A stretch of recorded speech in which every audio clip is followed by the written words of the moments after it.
우리에게 주시는 하나님의 말씀은 사도행전 2장 42절에서 47절까지의 말씀입니다.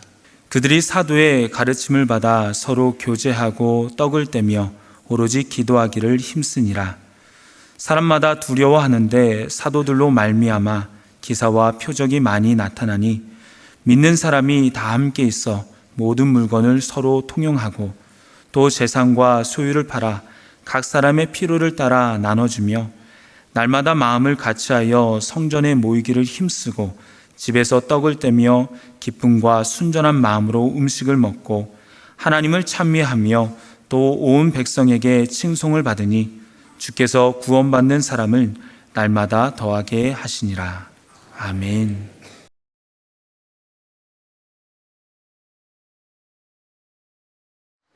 오늘은 교제의 정석 마지막 시간으로 우리 공유에 대한 주제로 말씀을 전하도록 하겠습니다. 삶을 공유한다는 것은 어떠한 의미가 있겠습니까? 이것은 한 사람이 자신의 삶의 경험, 그리고 감정, 생각하는 것, 이것을 타인과 나누며 살아가는 것을 뜻합니다. 이는 단순한 정보 교환만을 의미하지 않습니다. 관계 속에서 서로의 삶에 영향을 주고 받으면서 깊은 참여와 연결이 있는 삶을 말합니다. 단순히 같이 있는 것만을 말하지도 않습니다. 같이 있어도 마음을 열고 서로를 받아들여주며 살아가는 관계 중심의 태도를 말합니다. 쉽게 말씀드리면 한 가족처럼 살아가는 것을 말합니다. 그런데 이 가족이 아닌 사람들이 가족처럼 살아가는 일이 결코 쉽지 않습니다. 하지만 오늘 본문에 가족이 아니지만 가족처럼 살아갔던 사람들의 이야기가 나옵니다. 바로 예루살렘 교회의 이야기입니다. 그들은 어떻게 살아냈습니까? 성령 강림을 체험한 이후에 그들의 삶이 달라지기 시작합니다. 이제 서로가 서로에게 삶을 공유하며 살아갑니다. 그들은 함께 말씀을 배웁니다. 함께 모이면 기도합니다. 함께 하나님의 이름을 찬양합니다. 함께 식탁 공동체를 이루어 갑니다. 그리고 자신의 것을 나눕니다. 함께 물건을 사용하기도 합니다. 이러한 가운데 기사와 표적을 경험합니다. 사람들에게 인정을 받습니다. 공동체에 더 많은 사람들이 모이는 은혜를 경험합니다. 여기에 나오는 이야기를 대략 3가지로 분류할 수 있습니다. 말씀을 배우고 기도하고 찬양하는 영적 공유가 있습니다. 또 식탁 공동체로 함께 모이고 물건을 함께 사용하며 나의 것을 남에게 나누는 물적 공유가 있습니다. 그리고 영적 공유와 물적 공유가 이루어지는 가운데에 하나님의 은혜를 특별하게 경험하는 은혜 공유가 있는 공동체가 됩니다. 좀 더 구체적으로 살펴보겠습니다. 예루살렘 교회에는 먼저 영적 공유가 있었습니다. 말씀을 공유합니다. 오늘 본문 42절 말씀을 봅니다. 그들이 사도의 가르침을 받았다라고 기록하고 있습니다. 사도의 가르침은 어떠한 것이겠습니까? 신자로서 어떻게 살아가야 하는지에 대한 가르침이었을 겁니다. 신자의 영적 성장을 위해서 필요한 가르침이었을 것입니다. 그 가운데는 예수 그리스도에 관한 복음이 가장 중심에 놓여 있었을 것입니다. 예수 그리스도께서 이 땅에 왜 오셨는지, 오셔서 어떤 말씀을 하셨는지, 오셔서 어떤 사역을 하셨는지, 왜 순환을 당하시고 십자가에 달려 죽으셨는지, 그리고 부활을 통해서 우리에게 어떠한 소망을 전해주셨는지, 이러한 복음의 이야기를 가르쳤을 것입니다. 이 복음을 듣고서 성도들은 어떻게 합니까? 그 복음대로 살아가고자 노력합니다. 여러분, 신앙생활을 여러 가지로 정의할 수 있지만 또 하나의 표현은 이러합니다. 나의 옛 모습을 내려놓고 새로운 모습으로 변화되어 가는 과정, 이것을 신앙생활이라고 할 수 있습니다. 그런데 이런 신앙생활을 하기 위해서는 필요한 것이 있는데 그것이 바로 말씀입니다. 우리가 말씀을 알아야 나의 내려놓아야 할 모습이 어떠한 것인지 깨달을 수 있고 새롭게 추구해야 할 모습이 어떠한지를 우리가 소망을 품고 나아갈 수 있는 것입니다. 예루살렘 교회의 성도들은 바로 이 원리를 알았습니다. 그들은 영적 필요를 깨달았습니다. 그래서 그들은 모이는 자리에서 말씀을 배웠습니다. 그 말씀을 통해서 옛사람의 모습을 버리고 새 사람을 힘입어 살아가기 위해 노력하는 과정이 있었습니다. 그래서 말씀을 배우고 또 배웠던 것입니다. 그들은 말씀을 배우는 자리에서 영적 공유가 있었습니다. 또 기도를 공유합니다. 42절 말씀을 계속 보면은 기도하기를 힘쓰니라 이렇게 기록하고 있습니다. 예루살렘 교회가 모이면 기도에 힘썼노라고 기록합니다.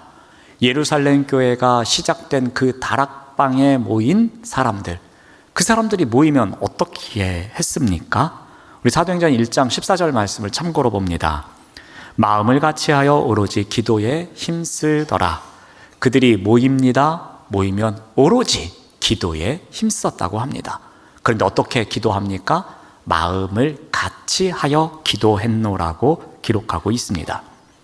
마음을 같이 한다는 것은 어떤 의미이겠습니까? 이것은 하나의 비전을 향하여서 한 마음으로 나아간다는 것입니다.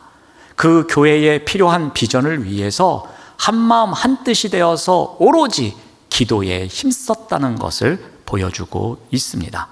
즉 마음을 하나로 모아서 합의하에 기도하는 가운데 어느 누구도 그에 대해서 반기를 들지 않았다고 보시면 되겠습니다. 어느 누구도 다른 마음을 품고 있지 않았습니다. 그곳에 모인 사람들이 한 마음으로 오로지 기도에 힘썼음을 이야기합니다. 다락방에 모인 사람들이 얼마나 불안했겠습니까? 앞으로 어떠한 일이 펼쳐질지 아무도 몰랐습니다. 불안하고 어디론가 떠나고 싶은 마음도 들었을 것입니다. 하지만 그들은 주님께 순종하는 마음으로 그 말씀을 붙잡고 오로지 한 마음으로 기도에 힘썼던 것입니다.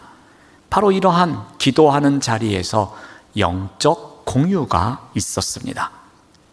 또한 이들은 찬양 공유가 있었습니다. 우리 47절 말씀을 봅니다. 하나님을 찬미하며 라고 기록합니다. 하나님을 찬미한다, 이것을 쉽게 설명드리면 하나님을 자랑한다라는 표현으로 바꿀 수 있습니다. 하나님을 어떻게 자랑합니까? 내가 받은 은혜가 있기에, 내가 감사하기에, 내가 어려운 가운데도 불구하고 감사가 넘치기에 그 하나님의 이름을 자랑하는 것, 이것이 찬미, 곧 찬양입니다. 그런데 이와 같은 찬미를 할 수 있었던 비결이 어디에서 왔겠습니까? 그 어려운 상황 속에서 어떻게 하나님의 이름을 자랑하면서 감사한 삶을 살 수 있었겠습니까? 그것은 바로 예수님의 십자가를 통해서 얻은 구원의 의미를 알았기 때문입니다. 예수 그리스도를 보내주시고 그 예수 그리스도로 말미암아 내가 구원을 얻었다는 그 구원의 감격, 구원의 기쁨이 있었기에 그들은 모이며 찬양을 공유할 수 있었습니다. 예루살렘 교회에는 영적 공유가 있었습니다. 모이면 말씀을 같이 배우면서 공유합니다. 모이면 한 마음으로 기도하며 공유합니다. 모이면 하나님의 이름을 자랑하며 찬양으로 공유하는 삶을 살아냈습니다. 그런데 예루살렘 교회는 이러한 영적 공유에만 머물지 않았습니다. 그들은 물적 공유도 있었습니다. 예루살렘 교회의 물적 공유에 대해서 사도행전 2장 44절에서 45절은 다음과 같이 기록하고 있습니다. 모든 물건을 서로 통용하고 또 재산과 소유를 팔아 각 사람의 필요를 따라 나눠 주었다라고 합니다. 초대교회는 말씀만으로 교제하지 않았습니다. 입과 말로만 교제하지 않았습니다. 그들은 서로 물질을 공유하는 사랑으로 공유하고 있었습니다. 이 모습을 사도행전 4장에서는 더 자세히 기록하고 있는데요. 사도행전 4장 32절 말씀을 봅니다. 믿는 무리가 한 마음과 한 뜻이 되어 모든 물건을 서로 통용하고 자기 재물을 조금이라도 자기 것이라 하는 이가 하나도 없었다라고 기록합니다. 초대교회 성도들이 예수 그리스도의 복음으로 한 마음 한 뜻이 되었습니다. 그리고 그 복음에서 은혜를 받습니다. 그리고 복음을 전파하는 삶을 살아갑니다. 그런 가운데 그들의 삶이 가장 도드라지게 변화된 것이 있었습니다. 그것이 무엇이었냐면은 나의 것을 나의 것이라고 고집부리지 않는 것이었습니다. 나의 것이지만 함께 나누고자 하는 삶의 변화가 있었습니다. 여러분, 예나 지금이나 개인적이고 이기적인 때가 참 많습니다. 내 물건, 내 재산을 철저히 지키는 것이 중요한 세상을 살아가고 있습니다. 당시 유대인들 또한 마찬가지였습니다. 나의 것을 나눈다는 것 쉽지 않은 일이었습니다. 그런데 복음을 듣고 그 복음으로 은혜를 받은 사람들이 나의 것을 나누기 시작했던 것입니다. 초대교회 사람들은 자신들이 얻을 수 있는 것에만 집착하지 않았습니다. 그것을 서로 공유하고 나눔으로써 사랑을 실천했던 것입니다. 말과 혀로만 사랑하는 것이 아니라 지갑을 열어 젖히면서 교제하는 가운데 그 사랑을 나누고 있었습니다. 예루살렘 교회는 바로 이와 같은 나눔이 있는 물적 공유가 있었습니다. 영적 공유가 있는 공동체, 그리고 물적 공유가 있는 공동체. 이러한 공동체에 어떠한 일이 발생합니까? 우리 2장 43절 말씀을 봅니다. 사람마다 두려워하는데 사도들로 말미암아 기사와 표적이 많이 나타나더라. 하나님의 은혜를 공유하게 됩니다. 또 백성들의 칭찬을 듣습니다. 우리 2장 47절 말씀을 봅니다. 온 백성에게 칭송을 받으니 함께 인정을 받고 칭찬을 받으며 공유합니다. 또 부흥을 경험하며 나아갑니다. 47절 말씀을 봅니다. 주께서 구원받는 사람을 날마다 더하게 하셨다라고 합니다. 부흥을 경험하며 부흥을 공유하는 공동체가 됩니다. 영적 공유가 있는 공동체, 그리고 물적 공유가 있는 공동체, 그 공동체에 하나님의 은혜가 함께 하셨습니다. 그래서 그 은혜를 공유하는 공동체가 됩니다. 그리고 그 공동체는 사람을 살리는 공동체로 부흥해 갑니다. 자, 그렇다면 오늘 말씀을 통해서 우리가 적용해 볼 부분이 있습니다. 과연 이 시대에 우리는 어떻게 해야 과연 이와 같은 공유를 실천할 수 있을까라는 것입니다. 말씀에 나오는 방식 그대로 적용할 수는 없지만 이 시대에 우리에게 필요한 적용은 어떠한 것이 있을까 한번 살펴보겠습니다. 자, 크게는 영적 공유와 물적 공유입니다. 그런데 영적 공유에는 한 두 가지 정도 살펴보겠습니다. 자, 먼저 시간 공유입니다. 자, 이것은 하나님께 드린 시간을 통해서 공동체와 함께 하는 것을 말합니다. 나의 시간을 드리는 것이지만 그 시간을 통해서 공동체 안에서 누군가와 공유할 수 있다는 것입니다. 몇 가지 예를 들어 봅니다. 한번 예배를 생각해 봅시다. 예배의 자리에 나아갑니다. 우리의 시간을 드립니다. 우리의 열정을 드립니다. 그리고 우리는 예배를 통해서 하나님과 나 사이의 관계, 하나님을 더욱더 깊이 알아갑니다. 정말 중요합니다. 그런데 예배는 여기에서 머물지 않습니다. 한 걸음 더 나아가서 예배 자리로 나온 모든 교우들과 우리가 시간을 나누고 있는 것입니다. 우리가 함께 모일 때에 시간을 공유하고 있습니다. 그런데 그 시간을 공유하는 것은 어떠한 의미가 있겠습니까? 그 시간에 이루어진 내가 알아가는 하나님을 함께 알아가며 그 하나님을 우리가 공유할 수 있다는 것입니다. 예를 들어서 우리가 5주 동안 교제 정석에 대해서 살펴보았습니다. 그러면 그 예배 자리에 함께 하신 분들, 그 시간을 공유하신 분들은 그 말씀을 함께 공유하는 가운데 교제란 이러한 것이구나 하면서 알아갈 수 있다는 것입니다. 또한 크고 작은 교회의 모임이 있습니다. 이 모임을 통해서도 우리가 시간을 공유합니다. 모임에 참여하며 우리가 시간을 헌신합니다. 그런데 그 시간 가운데에 우리가 신앙의 깊은 교제를 나눕니다. 함께 무엇인가를 배워갑니다. 서로의 신앙 이야기를 나눕니다. 모임을 통해서 시간을 공유하며 코이노니아를 실천해 갑니다. 또 공동체에 있는 사람들과 함께 있어주는 시간도 있습니다. 누군가의 고민을 들어줍니다. 아픔을 들어줍니다. 시간이 아까운 것 같습니다. 전화를 합니다. 오랜 시간 통화를 합니다. 이런저런 이야기를 합니다. 내 시간이 금방 흘러갔네 생각할 수도 있습니다. 하지만 대화를 나누면서 함께 있어주는 시간을 통해 상대방의 삶과 공유하기 시작합니다. 상대를 알아가는 코이노니아가 실천됩니다. 또한 예배 시간에 봉사하는 일도 있습니다. 들어오실 때 이렇게 주보를 나눠 드립니다. 별것 아닌 것 같습니다. 짧은 시간입니다. 하지만 주보를 나눠 드리면서 안녕하세요 라고 인사할 때 상대방과 잠깐 눈을 마주치지만 그 시간을 통해서 하나님의 사랑을 공유할 수 있는 것입니다. 아웃리치를 가도 마찬가지입니다. 짧게는 일주일, 길게는 2주 정도 갑니다. 그러면 시간도 아깝다는 생각이 들 때도 있습니다. 하지만 그곳에 가서 누군가를 만납니다. 누군가에게 복음을 소개합니다. 누군가와 인사합니다. 누군가와 삶을 나눕니다.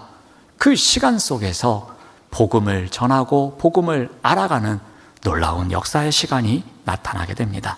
이 시간을 통해서 누군가와 공유하며 코이노니아를 실천할 수 있는 것입니다. 여러분, 시간은 누구나에게 24시간 주어집니다. 하지만 중요한 것은 나에게 주어진 시간을 하나님과 공동체를 위해서 얼마나 내어놓고 있는가라는 것입니다. 이것은 나 말고도 할 사람이 있겠지 하면서 나는 내 시간을 나만을 위해서 사용할래 라고 한다면 그것은 이 시간의 공유, 삶의 공유를 방해하는 것이기도 합니다. 내 시간이 하나님께서 나에게 선물로 주신 시간이야 인정하고 그 시간 중에 꼭 필요한 것을 사용하고 하나님께 드리는 시간이 있어야 하는 것입니다. 이러한 시간 공유를 통해서 우리가 공동체 안에서 함께 코이노니아를 실천할 수 있는 것입니다. 또 하나의 영적 공유는 마음 공유입니다. 이것은 마음을 나누며 공동체 안에서 진정한 관계를 형성해 가는 것을 말합니다. 여러분, 사람의 마음을 아는 것 어려운가요? 쉬운가요? 여러분은 쉬울지 모르겠지만 저는 참 어렵습니다. 겉으로는 웃고 있는 것 같지만 속으로도 과연 웃고 있는 것일까? 겉으로는 인상을 쓰고 있는 것 같은데 속으로도 과연 힘든 일이 있는 것일까? 그 사람의 마음을 아는 것이 참 어렵습니다. 때로는 저 사람은 항상 웃고 말 그대로 천사 같아 라고 말을 하지만 정작 그 사람의 마음 속에는 어떠한 아픔이 있는지 우리는 잘 모릅니다. 진정한 관계는 이와 같은 겉모습만이 아니라 마음을 나누는 데서, 그 마음을 공유하는 데서 시작됩니다. 여러분, 마음 공유는 깊은 관계를 만들어가는 기초 작업입니다. 마음 공유는 단순한 감정 표현이 아닙니다. 이것은 서로에 대해서 이해하고 신뢰를 쌓아가는 과정입니다. 진정한 관계 형성의 토대가 되는 시간입니다. 마음 공유는 관계라는 나무의 뿌리와 똑같습니다. 나무의 뿌리가 깊이 내려야 그 나무가 어떤 어려움에도 이겨낼 수 있는 것처럼 이 마음 나눔은 그 뿌리와 같아서 깊으면 깊을수록 그 관계가 어떤 어려움에도 흔들리지 않는 법입니다. 이 마음 나눔은 우리가 한번 예를 몇 가지 들으면서 설명을 드려보겠습니다. 우리 지난달에 우리 장년부에서 교육부를 찾아가 예배를 드리는 찾아가는 온세대 예배가 있었습니다. 그래서 동행지 6월호를 받아보신 분들은 아마 이에 관련된 내용을 보셨을 것입니다. 어떤 부서에서는 장로님들이 청바지를 입고 가셔서 그곳에서 아이들과 함께 특송을 하고 또 간증을 하고 예배를 같이 드리기도 했습니다. 어떤 부서에는 가서 권사님들이나 집사님들이 율동도 하시고 또 아이들과 함께 성경 공부도 하시고 또 간식을 준비해 가신 부서도 있고 가서 또 함께 찬양과 기쁨을 나누는 시간도 되었습니다. 근데 이러한 예배가 어떠한 의미가 있겠습니까? 그것은 바로 이 세대 간의 마음을 공유하는 시간입니다. 우리의 다음 세대들에게 찾아가서 아버지와 같지만 삼촌과 같지만 또 이모와 같지만 할머니와 같지만 그들과 함께하는 시간을 통해서 너희들의 마음과 우리의 마음이 함께하는 마음 공유의 시간입니다. 그런 시간을 통해서 세대 간의 코이노니아를 실천할 수 있는 것입니다. 또한 오늘 영상 광고에서 보신 것처럼 오늘 오후 예배에 우리 복음의 코이노니아가 있습니다. 여러분이 별로 호응이 없는 거 저도 잘 알고 있습니다. 하지만 계속하고 또 앞으로도 합니다. 왜 그렇게 했습니까? 어떠한 주제를 놓고 소그룹으로 모여서 함께 이야기를 하며 삶을 나누며 기도 제목을 나누는 가운데 마음을 공유할 수 있기 때문입니다. 그 시간을 정해놓고 함께 마음 공유하는 훈련을 하는 시간입니다. 함께 기도해주는 공동체를 만들어가기 위해서 그 초석을 놓기 위해서 너와 나의 마음을 공유하는 시간입니다. 이러한 마음 공유하는 시간을 통해서 코이노니아를 실천할 수 있는 것입니다. 여러분, 신앙은 절대로 혼자 걸어가는 길이 아닙니다. 하나님은 우리가 공동체 안에서 서로 마음을 공유하며 아픔을 나누며 살아가기를 원하십니다. 우리의 마음을 공유하는 것 결코 쉽지 않지만 하나님께서는 그럼에도 불구하고 우리가 마음을 공유하는 가운데 코이노니아를 실천하도록 원하십니다. 하나님께서는 먼저 우리에게 마음 문을 열고 우리에게 찾아오셨습니다. 그래서 마음 공유가 무엇인지를 가르쳐 주셨습니다. 예수 그리스도를 통해서 그 십자가 사건을 통해서 우리에게 마음 문을 활짝 열고 우리에게 먼저 다가오셨습니다. 우리에게 복음을 전해주셨고 복음을 알려주셨고 그 복음을 믿도록 해주셨습니다. 이제는 우리가 그 믿은 복음을, 그 받은 복음을 우리가 실천하면서 전해야 합니다. 그것이 바로 마음 공유를 통해서 그러한 일이 일어납니다. 우리는 마음 공유를 통해서 코이노니아를 실천할 수 있다는 것을 꼭 기억해야 할 것입니다. 자, 마지막으로 한 가지 더 살펴볼 것은 물적 공유입니다. 자, 이것은 전제가 있습니다. 우리는 청지기라는 전제입니다. 우리는 청지기로서 가진 것을 누군가와 함께 사용하고자 하는 것, 여기에 그 원리가 있습니다. 그런데 우리는 이 소유에 집착합니다. 그래서 내 집, 내 옷, 내 가방, 내 차, 모든 것에 나의 것이라면서 이 소유가 있습니다. 저랑 비슷한 시절에 학교를 다니신 분들은 기억하시겠지만 이 초등학교 때 2명이 책상을 하나 사용했습니다. 그럼 중간에 뭐가 있습니까? 선이 있습니다. 그 선을 넘으면 소유권을 빼앗기게 되는 일이 생깁니다. 그 정도로 소유에 대한 집착이 강합니다. 그런데 성경은 다르게 말합니다. 우리 시편 24편 1절 말씀을 보면은 땅과 거기에 충만한 것과 세계와 그 가운데에 사는 자들은 다 여호와의 것이로다 라고 합니다. 이 말씀이 우리에게 가르쳐주는 중요한 원리는 무엇입니까? 우리의 정체성을 알려줍니다. 그런데 그 정체성이 무엇입니까? 우리가 주인이 아니라 청지기라는 정체성을 알려줍니다. 우리는 청지기이기에 주인의 뜻에 따라서 주인의 것을 받아서 사용하는 자입니다. 그런데 누구의 뜻에 따라서요? 주인의 뜻에 따라서 그것을 사용해야 하는 청지기입니다. 하나님은 우리 각자에게 다른 재능, 다른 자원, 다양한 물질을 맡기셨습니다. 그리고 그것을 청지기로 부름받은 우리가 하나님의 뜻에 따라 사랑으로 나누며 살아가도록 우리는 이 자리에 서 있습니다. 그러므로 물질 공유는 단순한 도움의 의미가 아닙니다. 이것은 하나님 나라를 구체적으로 실현하는 신앙의 실천이 되어야 하는 것입니다. 때로는 우리가 희망상자를 모으기 위해서 또 모금을 하기도 합니다.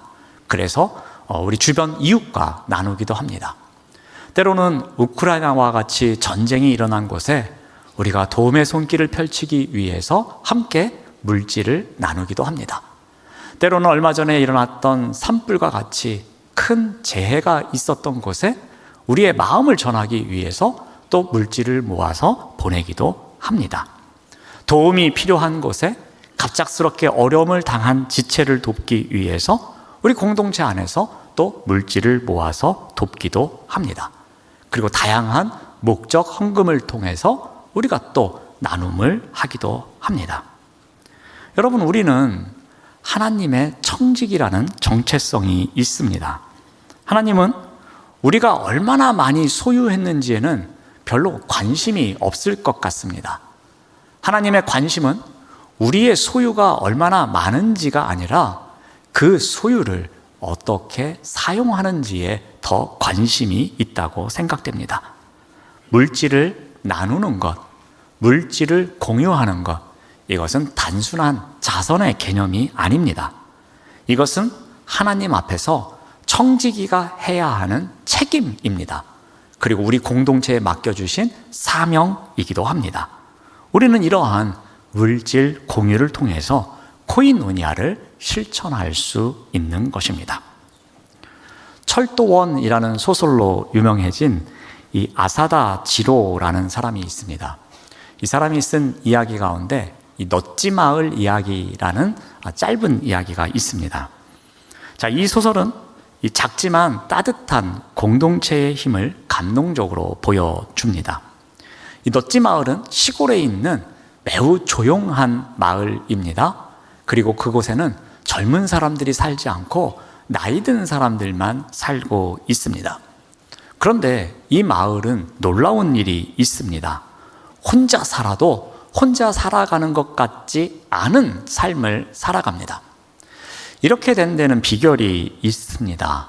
특별한 전통이 있습니다. 지켜야 할 규칙이 있습니다. 그것은 이러합니다. 마을 사람들은 매일 아침마다 일어나면 서로가 서로에게 인사를 합니다. 그리고 생일이 되거나 기념일이 되면은 작은 선물을 준비하고 음식을 준비해서 함께 축하하는 시간을 갖습니다. 수확철이 됩니다. 이 집에서 감자를 수확했습니다. 그러면 저 집도 나눠주고 또 뒷집도 나눠주고 여기저기 나눕니다. 또 토마토를 수확합니다. 그러면 또 여기저기 나눕니다. 혼자 사는 노인을 위해서는 교대로 식사를 준비해서 그 음식을 나누기도 합니다. 어느 날 이 마을에 한 젊은이가 이사를 왔습니다. 근데 보니까 마을이 답답합니다. 그래서 불편하기도 합니다. 느리고 투박한 이 마을에 더 이상 머물고 싶지가 않습니다. 그러다가 시간이 지납니다. 점점 자신이 잊고 있었던 인간다움을 알아갑니다. 그리고 마을 안에서 따뜻함을 경험합니다. 그는 이렇게 고백합니다. 도시에선 내가 혼자 사는지 아무도 몰랐는데 여기선 내가 감기 기운만 있어도 문을 두드립니다. 넛지 마을은 사람을 살게 하는 마을입니다. 라고 고백합니다. 사랑하는 여러분, 우리 교회가 넛지 마을과 같이 사람을 살게 하는 공동체가 되기를 바랍니다. 이를 위해서 우리가 어떻게 해야 합니까? 영적 공유, 물적 공유가 있어야 합니다. 영적 공유는 오늘 두 가지로 말씀드렸습니다. 시간을 공유하시기 바랍니다. 그리고 마음을 공유하시기 바랍니다. 또한 물적 공유는 어떻게 합니까? 우리의 정체성은 청지기임을 기억해야 합니다. 그곳에 하나님의 은혜가 있습니다. 그리고 사람을 살게 하는 공동체의 정체성을 갖고 살아낼 수 있는 것입니다. 이것이 바로 교제의 다섯 번째 정석입니다. 기도하겠습니다. 하나님 감사합니다. 공유를 통해 코이노니아를 실천하며 살아가게 하여 주시옵소서. 영적 공유와 물적 공유를 통해 하나님의 은혜를 경험하는 자리에서 생명을 살리는 교회와 성도의 본분을 다하도록 인도하여 주시옵소서. 예수님의 이름으로 기도드립니다. 아멘.